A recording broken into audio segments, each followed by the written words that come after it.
یہاں کام کر رہے ہیں اور انہوں نے مسلسل رابطہ رکھا اور حالات بتائے اور بار بار یہ پروگرام کے لیے اصرار کیا تو یہ طے ہو گیا اور ماشاءاللہ بہت اچھے انداز میں پورا ہو رہا ہے۔ یہاں آ کر خوشی ہوئی، ایک تو آپ حضرات کی دلچسپی بھی نظر آئی، ماشاءاللہ سارے لوگ یہاں بیٹھے ہیں اس وقت۔ دوسرے ان کا کام سامنے آیا، بچوں پر جو یہاں ان کے ذریعے محنت ہو رہی ہے، شاید وہ بہت زمانے سے آپ کے گاؤں میں نہیں ہوئی تھی، غلط تو نہیں کہہ رہا ہوں، ایسے ہی ہے، اسے بند کرو۔ بہت دنوں کے بعد بچوں کی تعلیم اور تربیت پر اس طرح سے محنت ہو رہی ہے۔ مسجد میں بھی نظر آیا ہے ماشاءاللہ بہت سارے بچے نماز میں شریک ہیں اور یہ پتہ چلا کہ یہ آج کی بات نہیں ہے، روزانہ کا معمول ہے کہ بڑی تعداد میں بچے پابندی کے ساتھ نماز میں شریک ہوتے ہیں اور یہ جو کچھ محنت کر رہے ہیں یہ اللہ کی توفیق ہے کے لیے اور ان کے اساتذہ کی برکت ہے اور ان کے جو خاص طور سے ان کے بھائی بھی ہیں اور دوسرے ان کے رفقا ہیں یہاں موجود ہیں، مولانا معروف صاحب، مولانا قاسم صاحب اور دوسرے حضرات، ان سب کے مشوروں کی برکت ہے اور آپ سب کے تعاون کی برکت ہے کہ آپ یہ کام چاہتے ہیں کہ ہو جائے۔ تو اس لیے بہت لمبی بات کرنے کی ضرورت بھی نہیں اور موقع بھی نہیں رہا ہے، میں دو تین باتیں کر کے دعا کروں گا انشاءاللہ۔ پہلی بات تو یہی جو کہہ دی میں نے، اس پر مبارکباد پیش کرتا ہوں اور دعا کرتا ہوں کہ اللہ تعالیٰ اس سلسلے کو آگے بڑھائے اور پورے علاقے کے لیے اس کو بھی نعرہ نور بنائے۔ یہ بچے جنہوں نے ہمارے سامنے پروگرام پیش کیا ان کے اعتماد سے، جس کانفیڈنس سے وہ بات کر رہے تھے، خود اعتمادی کے ساتھ، اس سے اندازہ ہوا کہ ماشاءاللہ ان پر محنت کری ہے۔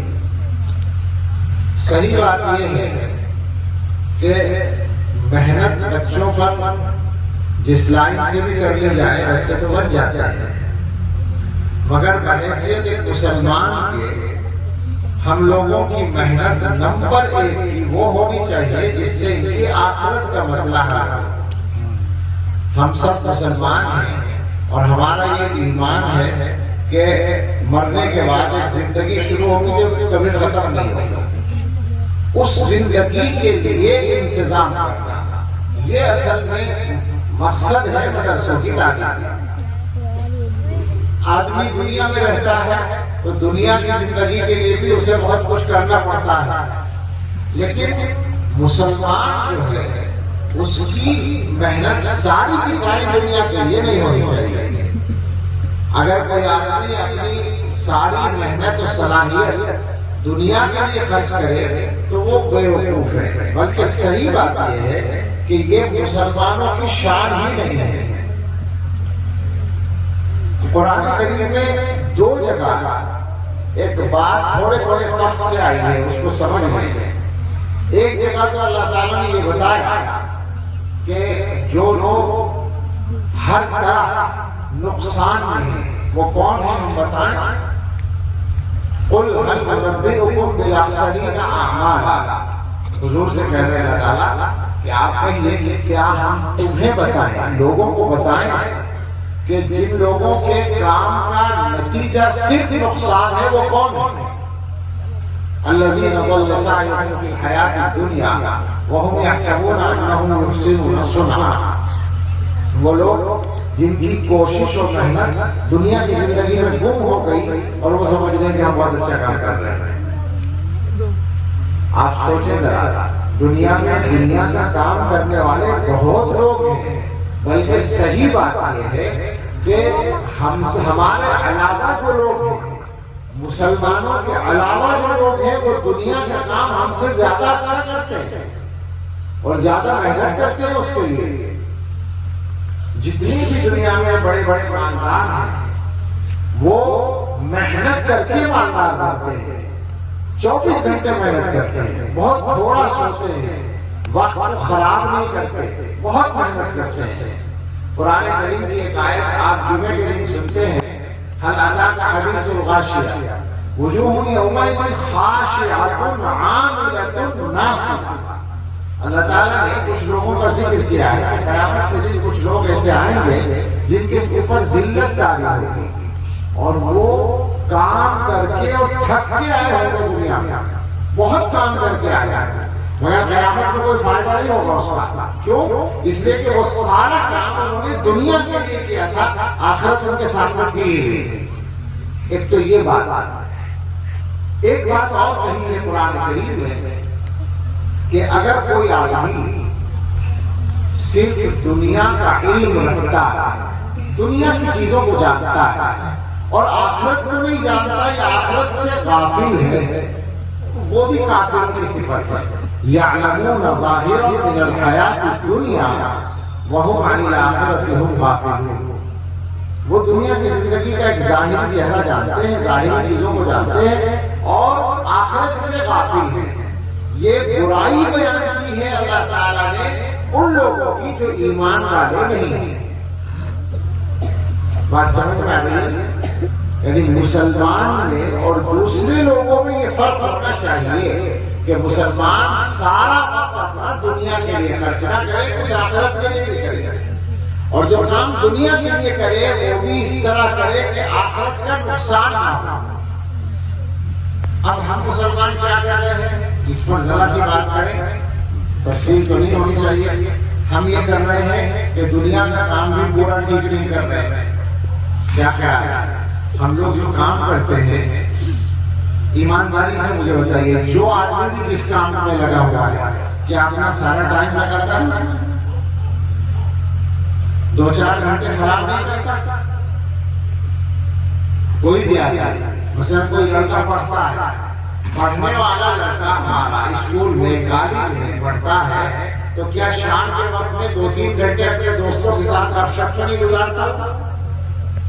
ایک آدمی مزدوری کرتا ہے، ایک آدمی دکان پہ نوکری کرتا ہے، ایک آدمی کسی کمپنی میں نوکری کرتا ہے، ایک آدمی سرکاری آفس میں ملازم ہے۔ ڈیوٹی کرنے کے بعد جتنا وقت بچتا ہے وہ سارا وہ بیکار خرچ کرتا ہے یا نہیں، بتائیے مجھے ایمانداری۔ اگر یہ سارے لوگ وقت خراب نہ کریں اور ڈھنگ سے اس وقت کو کام میں لگائیں تو ان کی آمدنی بڑھے گی یا نہیں بڑھے گی؟ پیسے کی بات کر رہا ہوں، دنیا کا کام ٹھیک نہیں کر رہے ہیں لوگ، سستی کر رہے ہیں۔ شریعت میں پیسہ کمانے میں کوئی پابندی نہیں لگائی۔ ہمارا تو پیغام ہے کہ آپ نماز روزے کی پابندی کے ساتھ جتنا زیادہ وقت اپنے روزگار کے لیے خرچ کر سکیں ضرور کریں، وقت خراب نہ کریں کہیں بھی۔ تو مسلمان جو ہے وہ دنیا کا کام بھی کرے تو آخرت کا خیال کر کے کرے، اور کچھ وقت اس کے پاس الگ سے بھی ہو جو وہ آخرت کی تیاری کے لیے خرچ کرے۔ ہمارے بچے جو مدرسے میں پڑھتے ہیں ان کو یہ سکھا دیا جاتا ہے، ان کے ذہن میں بٹھایا جاتا ہے کہ اس دنیا کے بعد آخرت کی زندگی آ رہی ہے، وہاں پہلے تو سارا حساب دینا پڑے گا جو دنیا میں کیا ہوگا، اور اس کے بعد ہی یہ طے ہوگا کہ وہ لمبی زندگی آرام سے گزرے گی یا مصیبت میں گزرے گی، جنت میں گزرے گی یا جہنم میں گزرے گی۔ دنیا کی زندگی کی میں بات کر رہا ہوں تو ایک بات کہہ دوں کہ دنیا کے کاموں کو صحیح کرنے کے لیے محنت کیجیے۔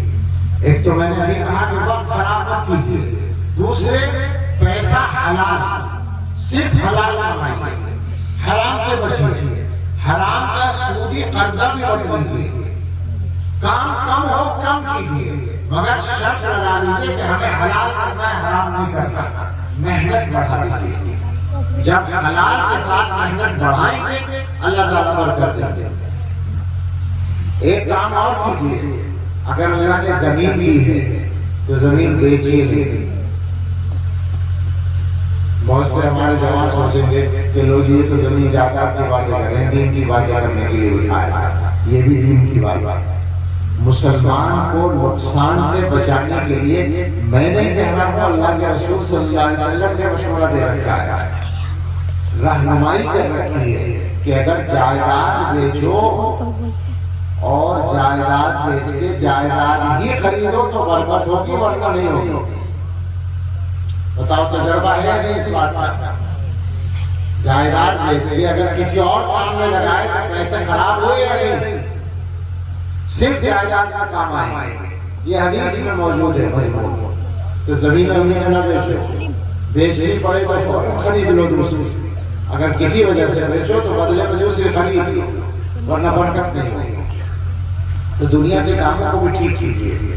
جو لڑکے اسکول کالج میں پڑھتے ہیں وہ اپنے جو پڑھائی کے کام ہیں ان کے لیے پوری محنت کریں اور زیادہ سے زیادہ نمبر لانے کی کوشش کریں اور بری صحبت سے بچیں، دوستوں کے پاس وقت نہ گزاریں، گھر آ کر وقت گزاریں، برائیوں سے بچیں۔ اس وقت مسلمانوں میں جو برائیاں پھیلی ہوئی ہیں آپ کو خود اندازہ ہوگا، پورے ہندوستان کی میں بات کرتا ہوں، روزانہ کہتا پھرتا ہوں اس بات کو، سب سے زیادہ نشہ مسلمانوں میں، ہندوؤں سے زیادہ ہے اس وقت آبادی کے اعتبار سے، آبادی کے اعتبار سے غیر مسلموں سے زیادہ نشہ مسلمانوں میں ہے۔ کیسے ترقی کرو گے بھائی؟ اور صاحب کیا چیز کہا کرتا ہوں اور سودی قرضہ پورے ہندوستان میں ہر جگہ ہے، اللہ کرے آپ کے گاؤں میں نہ ہو، ہے تو نہیں؟ ہنس رہی اب کہہ دو یار کہ ہے نہیں، میں خوش ہو جاؤں گا، اس لیے کہ میں پوچھتا پھرتا ہوں سب جگہ، ہندوستان کے کونے سے دوسرے کونے تک کی بات کرنا، اور سارے صوبوں کی اور اپنے علاقے کے جو چھوٹے چھوٹے قصبوں کی بات میں بتا سکتا ہوں، سب جگہ سودی قرضے میں دبے پڑے ہیں۔ اگر آپ کے یہاں نہ ہو تو اللہ کرے ایسا ہو، میں خوشی ہو جائے گی، لیکن اگر ہے تو چھوڑو، آج ہی طے کر لو بھائی، بالکل ارادہ کر لیں، چھوڑ دینا، برکت نہیں ہوگی۔ یہ بات یاد رکھیں، یہ بات یاد رکھیں کہ سود راز تو کسی کو بھی نہیں آتا بہت دنوں تک، لیکن کچھ دنوں تک ان کو راز آ سکتا ہے، غیروں کو، آپ کو کچھ دن بھی راز آئے گا۔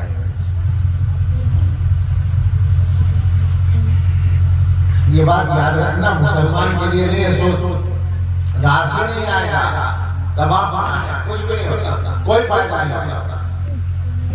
تو ایک تو سودی قرضہ چھوڑ دیجیے، اور جو لوگ نشے میں مبتلا ہوں آج توبہ کر لیں، دنیا اور آخرت میں کون سا فائدہ اس میں ہے وہ ہمیں بتا دیں، اگر ایک فائدہ بتا دیں تو اجازت ہے، کوئی فائدہ نہیں، صرف نقصان، گھر تباہ ہو رہے ہیں، بہت برا حال ہے۔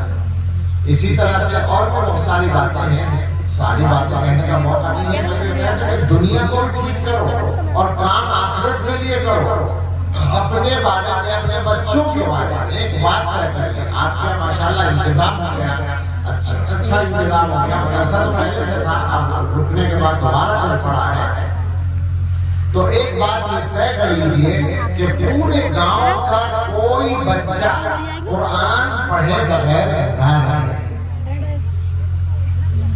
ہے کچھ ارادہ؟ بولے خام خواہ کی بات رہی ہے، سنیے اچھی طرح سے، اگر سمجھنا ہے بات کو۔ اسکول میں پڑھاتے ہیں بچوں کو یا نہیں پڑھاتے؟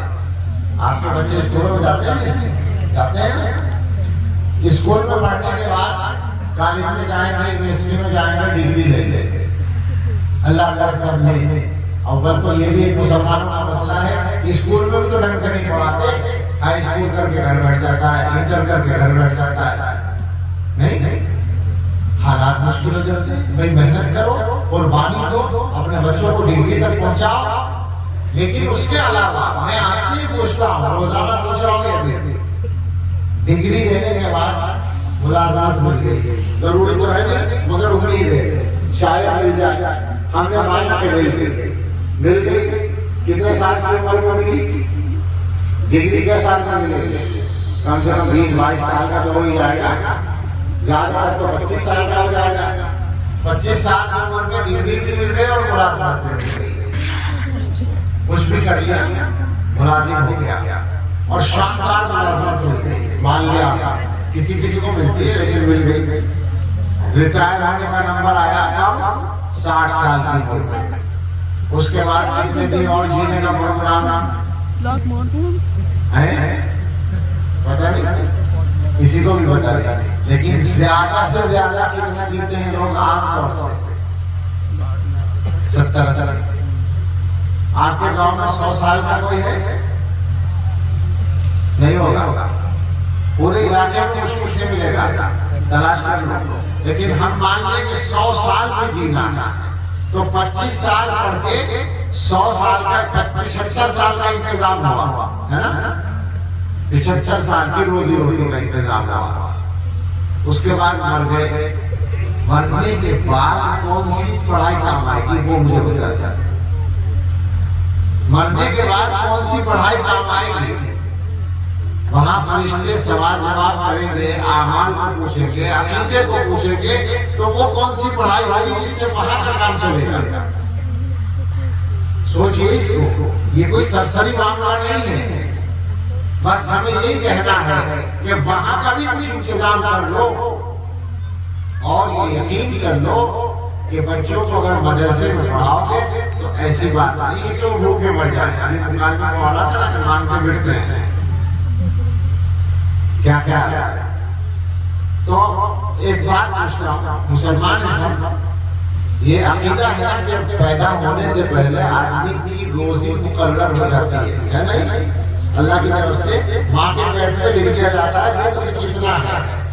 تو کیا خیال ہے اگر آپ کے بچے کو، آپ کا بچہ مدرسے میں پڑھنے گیا تو اللہ تعالیٰ فرشتوں سے یوں کہیں گے کہ اس کی جو روزی لکھی تھی وہ آدھی کر، ایسا کہیں گے کیا؟ اور اگر وہ کالج میں اور اسکول میں پڑھنے گیا تو اللہ تعالیٰ فرشتوں سے کہیں گے کہ اس کی روزی ڈبل کر سکو۔ بتاؤ مجھے ہوگا کیا ایسا؟ جب نہیں ہوگا تو اس کا مطلب یہ ہے کہ بھوکا ہونے نہ ہونے کا کوئی تعلق اس تعلیم سے نہیں ہے۔ میں تو آپ سے یہ بھی پوچھتا ہوں، اگر کوئی پڑھا نہیں ہو بھوکا رہتا ہے کیا؟ بغیر پڑھے بھوکا نہیں رہتا، بلکہ ڈگری والا اپنی ڈگری نہیں ہے پھرتا، اسے ملازمت نہیں ملتی، اور جو انپڑھ آدمی ہے وہ پھاوڑ والے پہ نکل جاتا ہے، روز پیسے لے کے آتا ہے۔ کیوں جی؟ میں نہیں کہہ رہا کہ آپ پڑھنا چھوڑ دیں، ضرور پڑھیں، ضرور پڑھائیں، لیکن ہمیں یہ بتائیں کہ روزی روٹی کا کیا مسئلہ ہے؟ آپ یوں کیوں ڈرتے ہو کہ مدرسے میں پڑھے گا تو کھائے گا کہاں سے؟ اگر سمجھ میں نہیں آتا تو ہم سے ملے گا، کسی وقت ہم بتائیں گے کھائے گا کہاں سے، تو پھر آپ آنکھیں پھیر جائیں گے کہ اللہ تعالیٰ کہاں سے کھلاتا ہے اور کس طرح کھلاتا ہے۔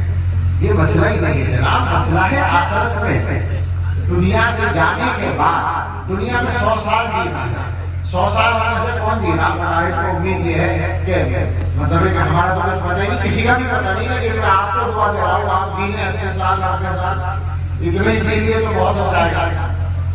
مجھے ایک صاحب نے دعا دی تھی 150 سال کی، وہ مسجد نبوی میں پڑھاتے ہیں، شیخ کیا نام ہے، قاری بشیر صاحب، وہ آئے تھے تو انہوں نے کہا تھا کہ میں نے دیکھا دنیا میں ہر سلیمان مالدار ہوتا ہے اور ہر سلمان لمبی عمر والا ہوتا ہے۔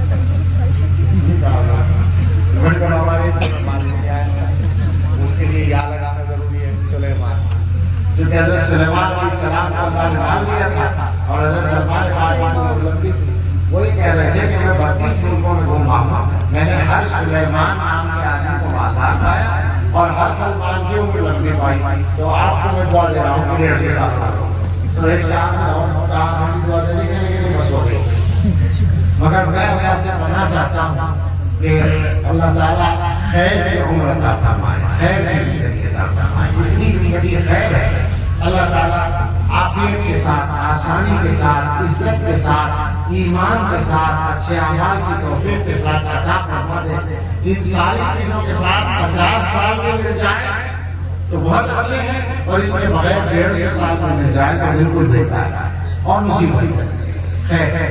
100 سال دنیا میں آدمی جی لیا، اس کے بعد جب وہ دنیا سے گیا اب کتنا جینا ہے؟ آخرت کتنے دنوں تک جینے کا ہے؟ بتاؤ میں، مرنا ہی نہیں، جینا ہی پڑے گا، جیتے ہی رہنا پڑے گا، اللہ نے رکھے گا زندہ۔ اب وہاں کا مسئلہ اثر ہوا یا یہاں کا مسئلہ اثر ہوا؟